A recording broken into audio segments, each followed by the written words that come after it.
state to a summit meeting of the Organization of African Unity. As usual, the black leaders have plenty to discuss in this vast and troubled continent.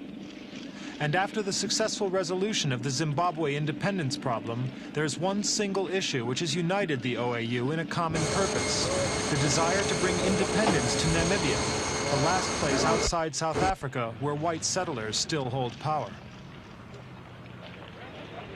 Hopes were high in January when the United Nations sponsored a conference in Geneva on the problem.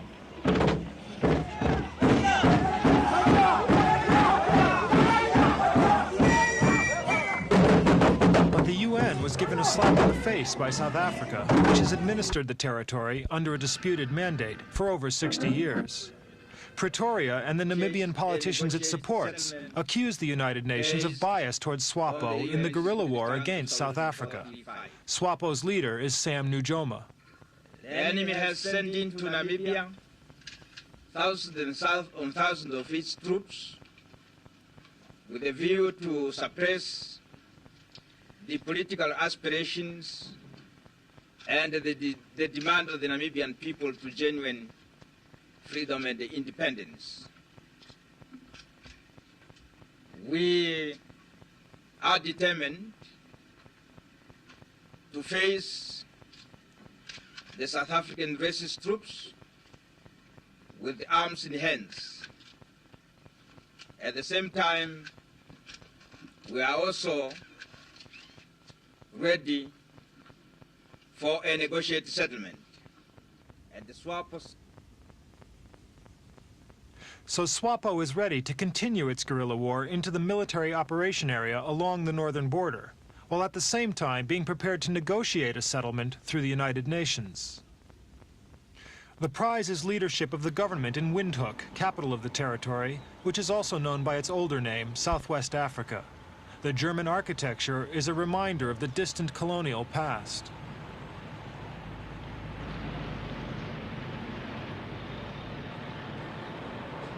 The population of some 1.25 million is as varied as anywhere else in Africa. There are 100,000 Europeans, slightly more mixed-race people, and 1 million black Africans who belong to 10 different tribes or ethnic groupings. The present internal administration of Namibia is in fact made up of representatives of 11 ethnic groups. The majority here in Katutura Township are Herero. By far the largest tribe, however, are the Ovambos from the north, with nearly 500,000. As SWAPO draws its main support from the Ovambos, the whites fear that free elections on the one-man, one-vote system would see SWAPO and Nujoma swept to power. The whites are hoping that SWAPO influence can be lessened through intertribal rivalry. SWAPO guerrillas themselves committed an especially unpopular act when they assassinated a Herero chief. Chief Kapuo's crime, in SWAPO eyes, was taking part in the South African-sponsored experiment in multiracial government.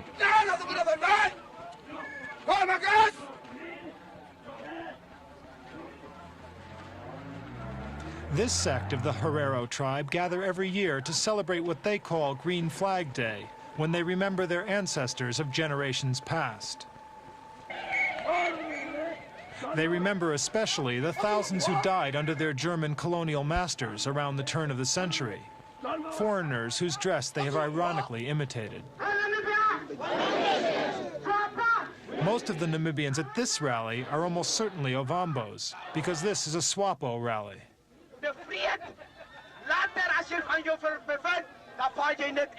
Curiously, SWAPO, the Southwest Africa People's Organization, has not been banned inside Namibia. However, many of its officials have been arrested or harassed, and its Windhoek offices have been repeatedly raided. SWAPO has meanwhile been making big efforts to prove it is not just the mouthpiece of the Ovambos, and not part of an international communist-backed conspiracy, even though it does get support from Eastern Europe.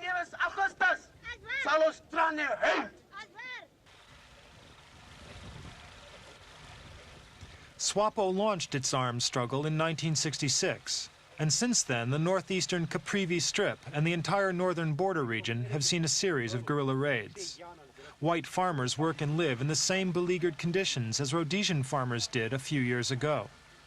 small groups of raiders can slip across the Zambezi from Zambia or out of the Angolan bush under cover of nightfall to launch their attacks.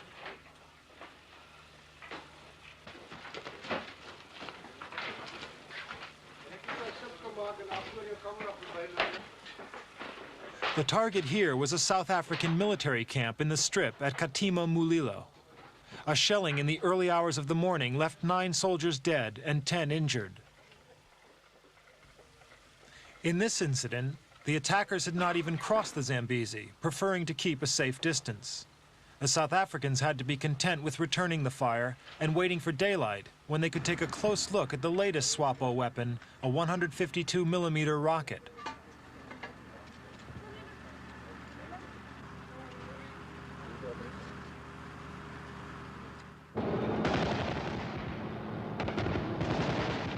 The South Africans are not always so restrained in their response. There have been a series of raids like this against SWAPO bases inside Angola.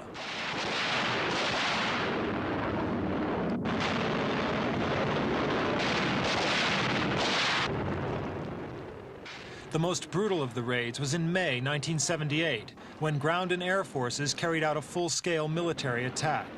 Several small SWAPO camps were destroyed, but the town of Kasinga, over 200 kilometers north of the border, was singled out for special treatment. Bombers and paratroopers were said by the Angolans to have killed 600 and wounded another 1,000 Namibian refugees, many of them women and children. South Africa claimed the town was a major military base for the guerrilla army.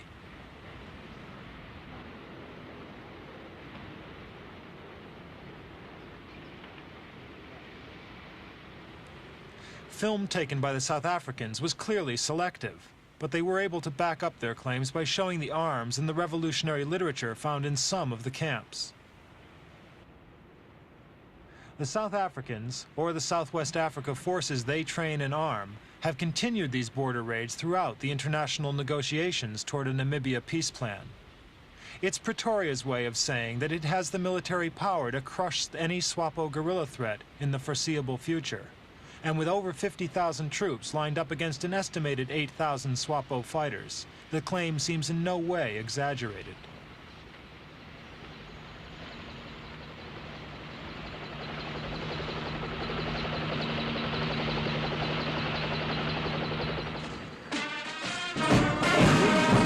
Raid the newly named Southwest African Territory Force.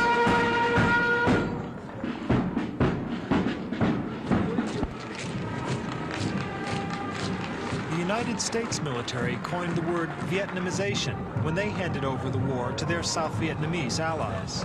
And South Africa is now engaged in a Namibianization process. It wants to reduce the number of its troops on border duty by 50%. This is partly because the growing number of casualties has proved highly unpopular back in the Republic, and partly because Pretoria wants to give more legitimacy to the administration it has helped install in Windhoek. In theory, these forces are under the authority of the territory's new executive body, the Council of Ministers.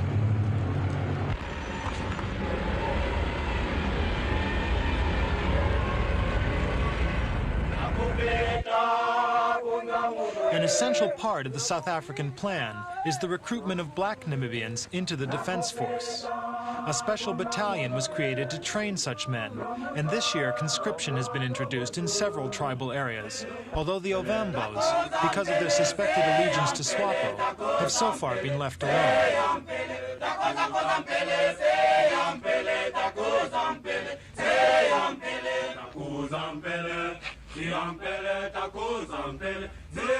The conscription moves have been condemned by black nationalist leaders who hate to see African fighting African. But that's what these men are being trained to do.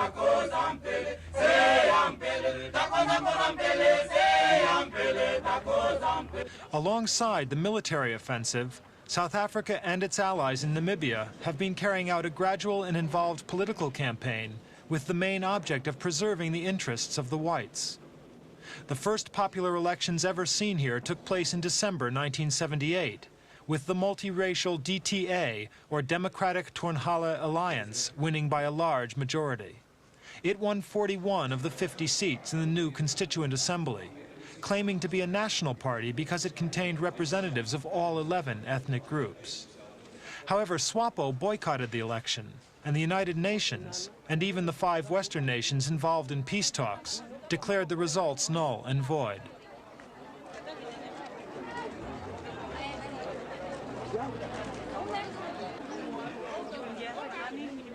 Undeterred, the South Africa-appointed Administrator General pushed ahead with a second round of elections in November 1980, the so-called ethnic or second-tier elections, with each ethnic group voting in a legislative assembly with limited powers for its own designated area.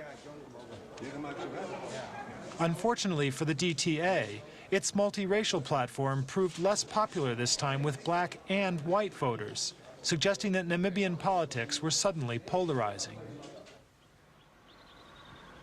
Last November's vote was combined with continuing political pressure from outside on the administration in Windhoek. The United Nations and leading Western countries insisted on more positive moves toward a genuine democracy. The new 12-man Council of Ministers and their friends from South Africa were obliged to shift course, and finally to give an apparently definite yes to the UN Independence Plan. That idea came crashing down at Geneva in January, when both the Council and the South Africans refused to agree to the UN supervising a ceasefire and general elections.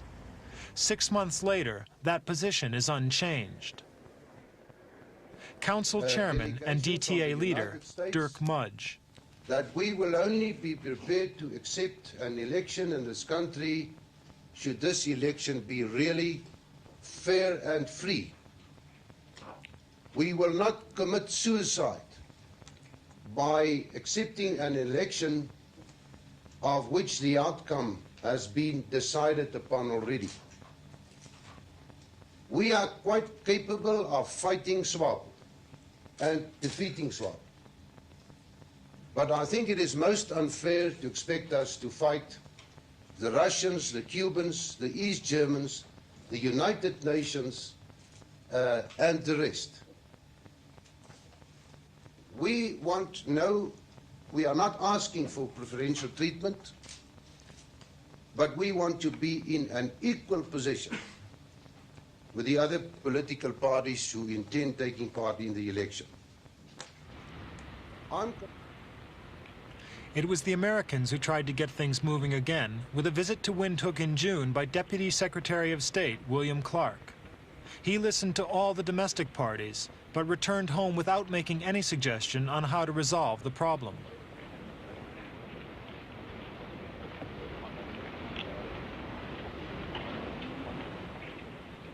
President Reagan is reportedly interested in securing the withdrawal of Cuban troops from Angola in exchange for any South African pullback of forces. But this could make the whole issue even more complicated. The Clark visit, in fact, produced no immediate breakthrough. One important aspect of Namibia rarely mentioned in official talks is to be found at Rusing.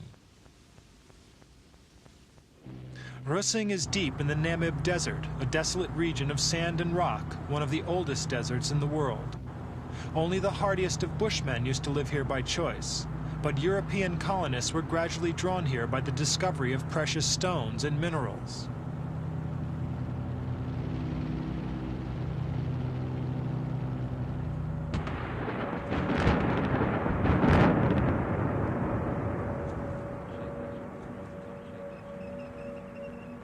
Today, the Rusing mine is producing one of the most sought after of modern minerals, uranium.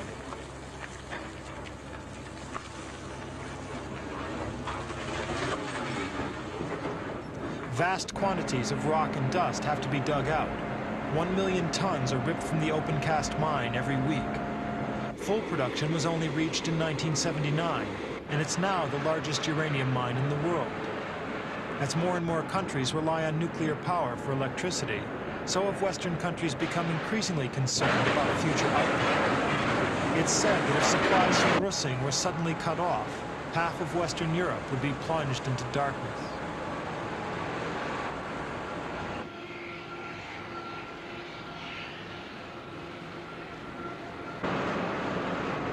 This mine is owned by the British-based Rio Tinto Zinc Corporation.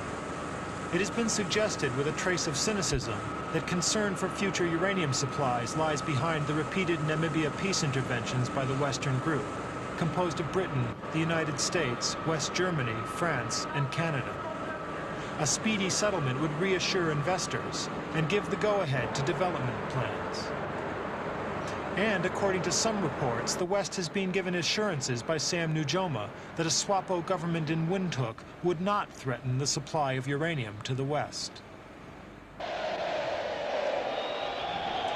A huge rally in the Zimbabwe capital, Salisbury, not for the country's own victorious guerrilla leaders, but for the man who would dearly love to follow in Prime Minister Mugabe's footsteps, Sam Nujoma.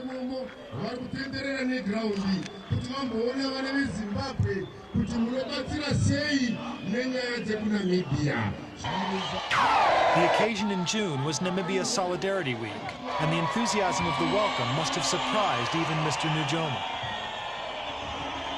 He does not have the military strength or manpower that the Patriotic Front enjoyed during its War of Independence. His war remains a low-level conflict, and one advantage has been that his opponents have been unable to brand him a butcher and murderer, something that happened to Mugabe and Nkomo in the Rhodesian War. Nujoma has found success in diplomacy rather than the battlefield. The United Nations has acknowledged SWAPO as the only legitimate representative of the Namibian people, and he has no major political rival. Nujoma also has many friends in many countries, and he now places high among them Prime Minister Robert Mugabe. We offer SWAPO full support, material, political, and moral. Material, we are asking just now our people to donate, you see, to a fund for SWAPO, which they can use for purposes of buying food and medicines. And we donate to the OAU fund of the Liberation Committee for purposes of aiding the struggle in Namibia. Political and diplomatic support, the Solidarity Week we are holding is a formal political support for SWAPO.